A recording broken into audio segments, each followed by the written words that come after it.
Possessed with enormous strength, it would strike without warning and disappear without a trace. When all hope seemed lost,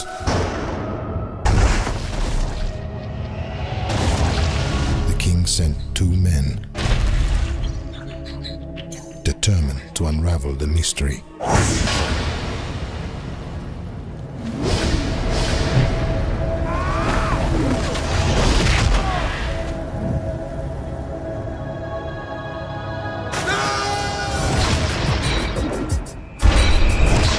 French motion picture sensation Brotherhood of the Wolf. Talk to me a little bit about, just filming this movie. You guys filmed, I know, in Europe and London and France, right? Yes. So talk to me about, I'll pop a little bit of this up so we can see it too, so people can see if they've never seen this movie. This is one of the awesome fights you guys do. Yeah.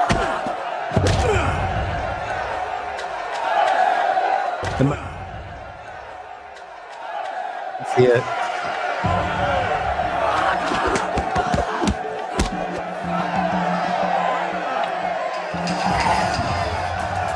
But so talk to me a little bit about the choreography and the filming and all that. Okay. Well, little trivia. So let's see. Samuel Adida, our producer of Only the Strong, also produced Crying Freeman with Christophe Gans directing. Christophe Gans directed this, right? And Christophe Gans directed this, and Samuel Adida also produced it with a couple of other producers and Canal Plus. Okay. We shot, I think, the whole show. I was in France and 2 weeks in England for 5.5 months. Okay. Of course, Vincent Cassel, Samuel Le Bihan, Monica Bellucci. Yes. Great, wonderful Emily Descamps. Yes, I know. She just passed away. I saw that. Yes. So they were our lead cast. Yep. Another thing, did you see, my guess is you've seen at least one John Wick movie? Oh, absolutely. Yeah. With you. Dan Lauston, the director of photography for Brotherhood of the Wolf, did John Wick 2, 3, and I believe 4 as well. So Dan Lauston is our cinematographer.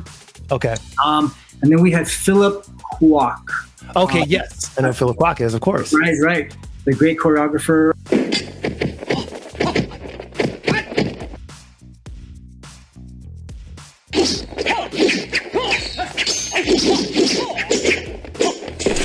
In the Hong Kong cinema and martial arts movies, yes. So he did the choreography, and it was interesting because, Christophe wanted Hong Kong style fighting, but my character is Mohawk, right? Right. So I have to figure out how to take that sensibility and bring in the Native American feel. So instead of locking out the legs for pretty kicks, I would keep them slightly bent, or just make it more, instead of a whack, maybe just however the hands move, you just go.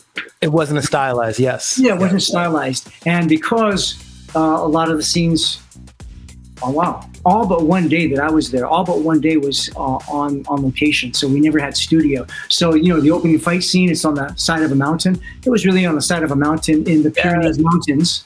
And if it wasn't raining naturally, we had big rain machines dropping rain on us. I'm so glad you brought this up. So not to interrupt you, sorry. I just want to bring this up because I have the scene.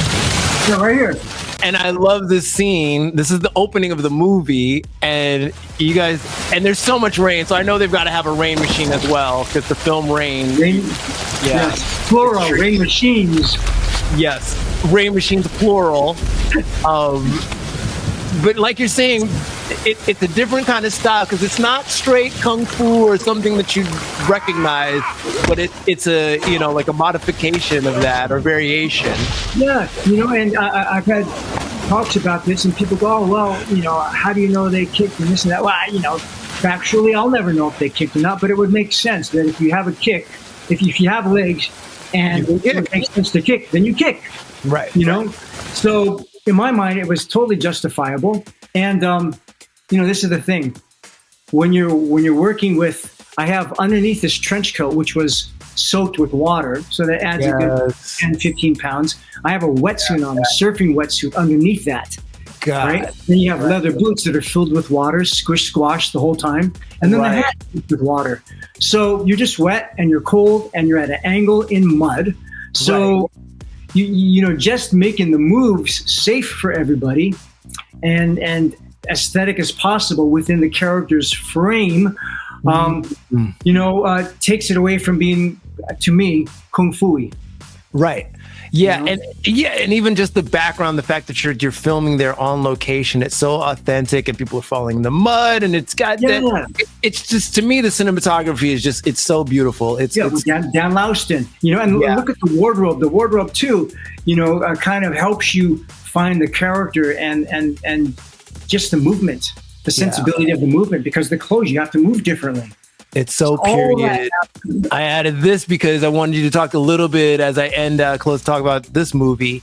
The scene where you guys, because there's a mixture, a little bit of CGI, not a whole bunch, but the CGI with the actual beast. When you guys are filming this whole scene, how is that direction? Because I know the director's got to kind of tell you, okay, in this part now the monster's chasing you or whatever. Like, how does that all kind of go? Yeah. So, for my part, I only had a little bit with the beast, toward the end, when I see it, I'm running a little bit, but it was just, we didn't have it in real life. It was just all eye lines, playing all the eye lines. That's what it was at that time. Nothing practical. No, and this for my part.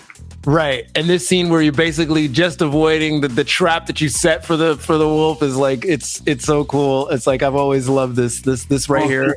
So that thing though was practical. That was practical, and it was spongy, and I had to make sure that timing wise, I actually landed and didn't bounce, because there's a little bit of mat under there. I was going to ask, was there a mat? Okay. Yeah, there's a little bit of mat and tons of dirt and all that, and I had to make sure that it's really hard to try to land and not bounce, because that thing was coming down, and it was like hard styrofoam, but the base, the tree trunk, I can't remember, but it was still heavy enough to hurt.